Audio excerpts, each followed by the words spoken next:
Welcome back to the deep dive, everyone. Today, we are looking at something that's honestly going to challenge a lot of the things you might take for granted. Oh, absolutely. It's a complete paradigm shift. Right.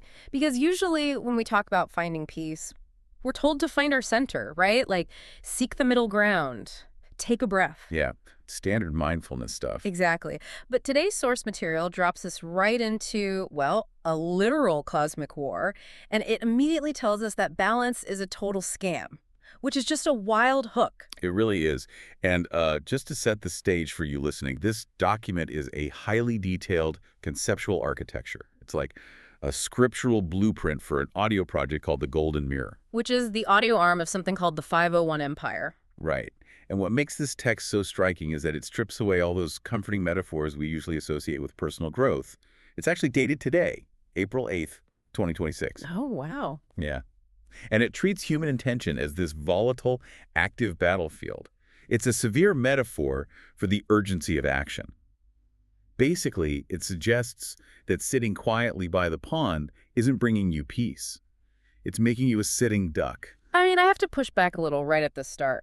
Calling balance a scam sounds incredibly provocative, almost like it's just being edgy for the sake of it, you know? Sure, it sounds aggressive. Like, isn't taking a moment to breathe or finding a neutral space just basic human maintenance? Why is this source text so violently opposed to neutrality? Well, it's a really crucial distinction they make. The text doesn't condemn recovery. It condemns the middle ground as a permanent residence, like a philosophical goal. Oh, okay, so resting is fine, staying there is the problem. Exactly. The 501 Empire's worldview is that the universe operates entirely on momentum. So when you attempt to occupy a neutral space, you aren't actually opting out of the physics of the universe. You're just giving up the steering wheel. You're relinquishing control of your own direction, yeah. You become a passive object that just gets acted upon by other forces. Which I guess explains the incredibly aggressive audio design outlined for the pilot episode. Yes. The audio choices are fascinating. Because they don't ease the listener in with, like, acoustic guitars or meditation chimes. The blueprint dictates that the pilot, which is literally titled The Death of the Middle Ground, has to open with a heavy reggae rap bass line. Right. And running over that, there's this shimmering metallic synth overlay that they explicitly call the sound of the golden mirror. And that audio choice is doing massive psychological work right out of the gate. How so? Well, think about a reggae rap bass line. It lives in the lower frequencies, right? It's visceral, it's earthy, rhythmic. It kind of mimics a slightly elevated resting heart rate. Sure, it grounds you. Yeah, exactly. It anchors you in a physical reality. But then you introduce that metallic, shimmering synth up in the higher frequencies. That represents the ethereal, abstract side, the overarching cosmic conflict. So it's mashing them together. Right. By layering them, the audio design immediately tells your brain that the spiritual and the physical are not separate realms. The metaphysical war is happening right here on the pavement. That's intense. And right over that clash of sounds, we get the voice of the narrator, right? The Mad Philosopher. Yes, the Mad Philosopher. And he delivers a line that basically sets fire to the entire self-help section of any bookstore. He says, and I'm quoting here, "You have been told to wait for your harvest. You have been lied to." Which is such a powerful rejection of standard advice. Right, we all know that mantra. Plant a seed and wait.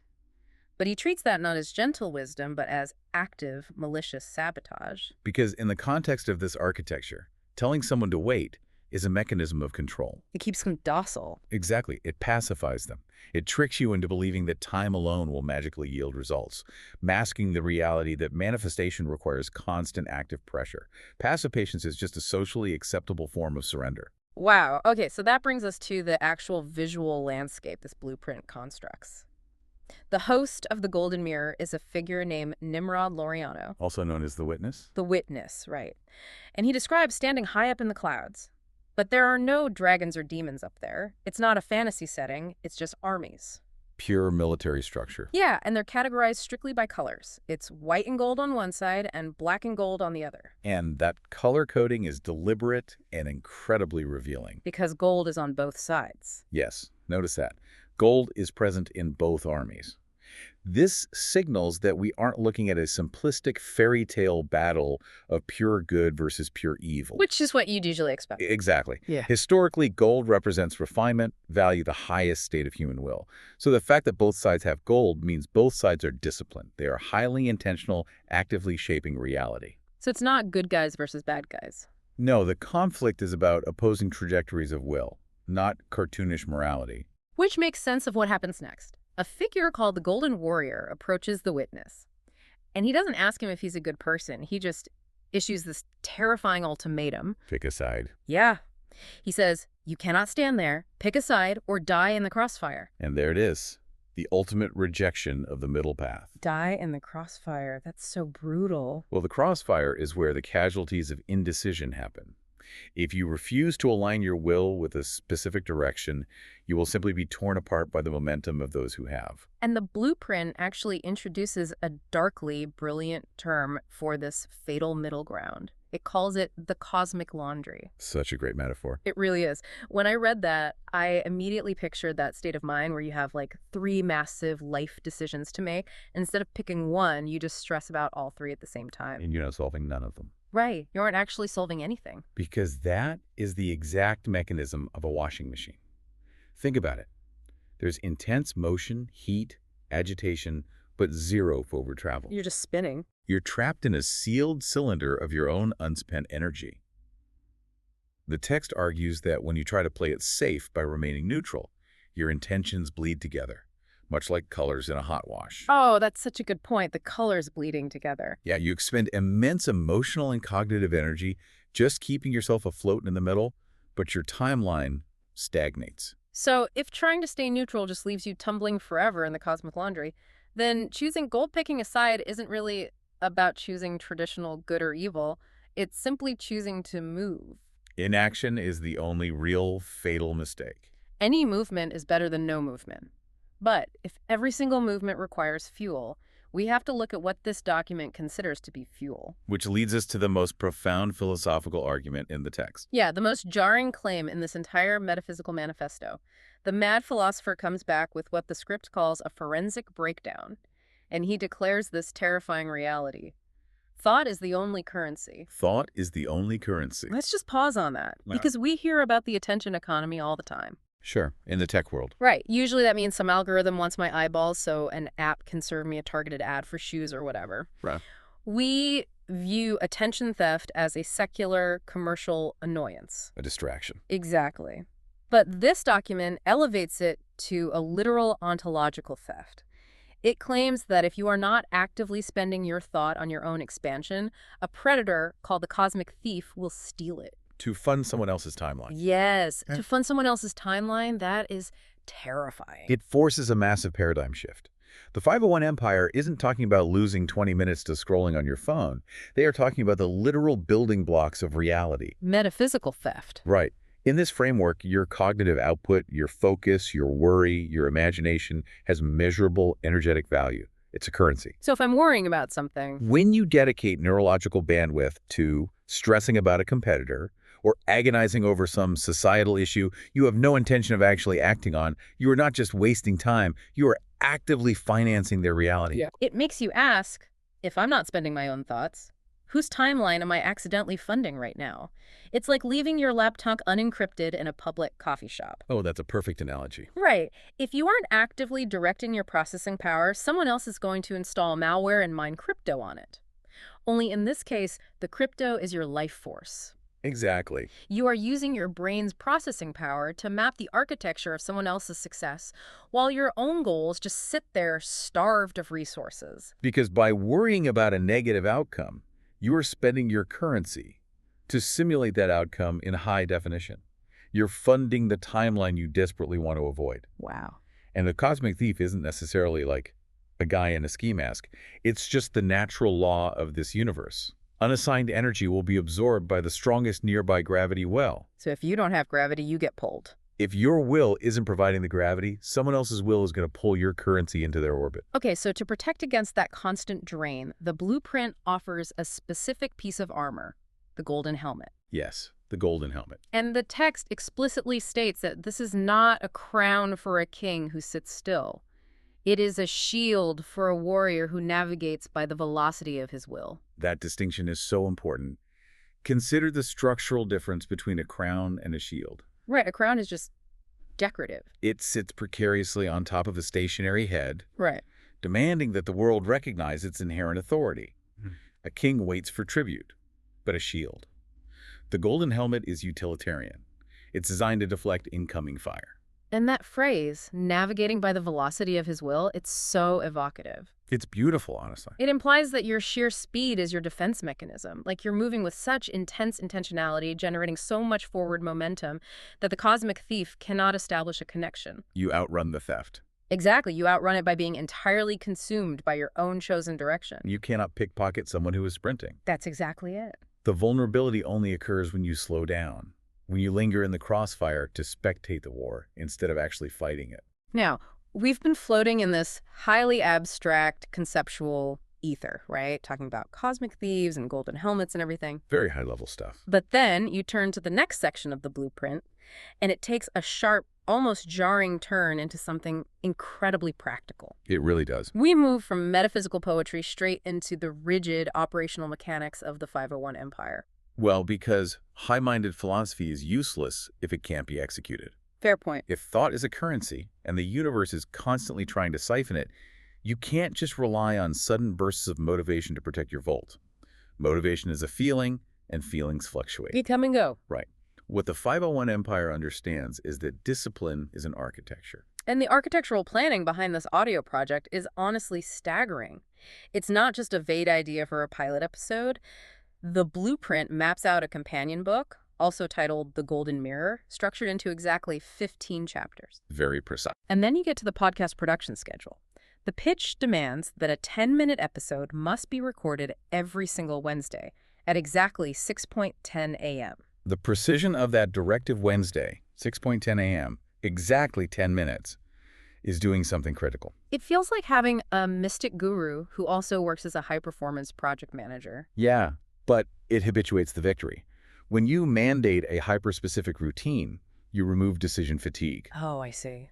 The host doesn't wake up on Wednesday and wonder if they feel inspired enough to channel the golden mirror. The structure demands the channeling.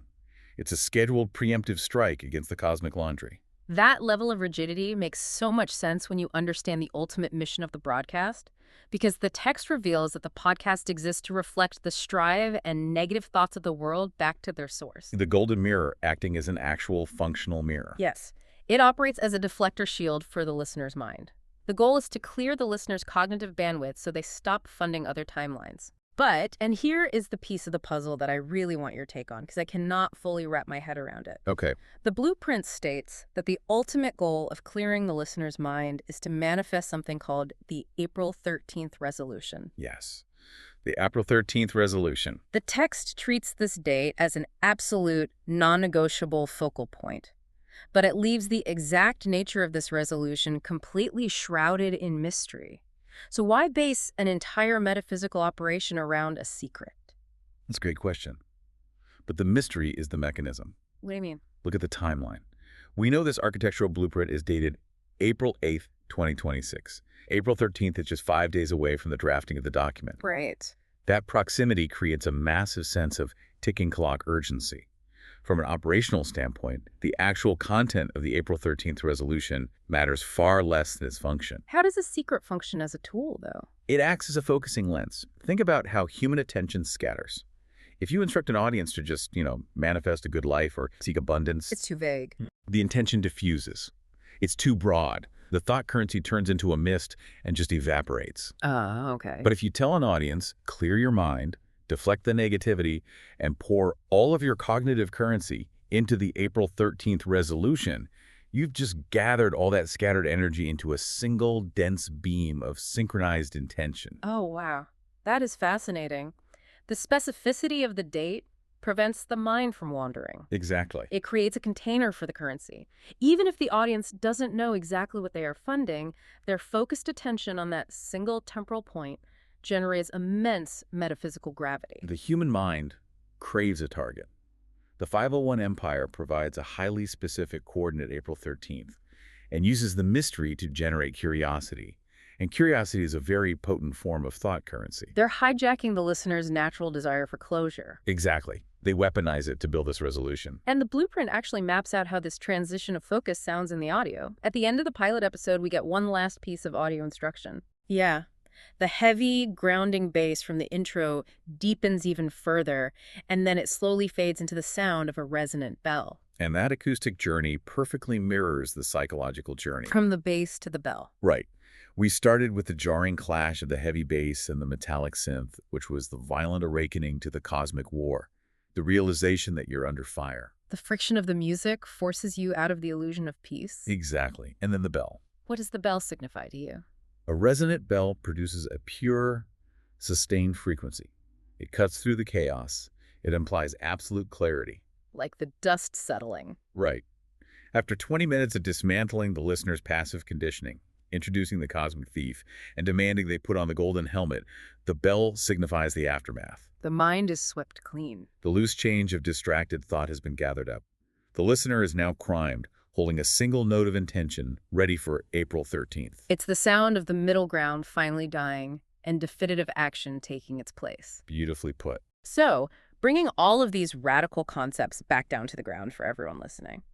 Whether you view the Golden Mirror and the 501 Empire as an epic piece of sci-fi world building, an elaborate conceptual art piece, or a genuine spiritual manifesto, the underlying mechanics are undeniably potent. The central thesis demands the active, aggressive ownership of your own cognitive real estate. Because in the worldview of this blueprint, your thoughts are not just fleeting, harmless ideas that vanish into the ether. They are your ultimate currency. The only real wealth you have. Right. In a universe defined by momentum, trying to remain neutral, trying to sit unbothered by the pond, is not a strategy for peace. It's a guaranteed way to go bankrupt. You're just throwing your intentions into the cosmic laundry to agitate endlessly. Without ever moving forward. You have to put the helmet on. You have to pick a trajectory. And, as you evaluate how you're spending your thought currency today, there is one final, rather unsettling implication in this blueprint to consider. Well, we've explored the cosmic thief as a predator, right? A force waiting to siphon your unfocused energy to build someone else's timeline.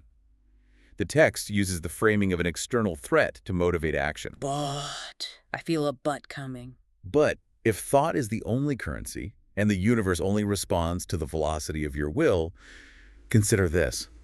What if the cosmic thief stealing your thoughts isn't an external enemy at all? Or an opportunistic neighbor. Right. What if the thief is just the lingering echo of your own past indecision? Oh, wow.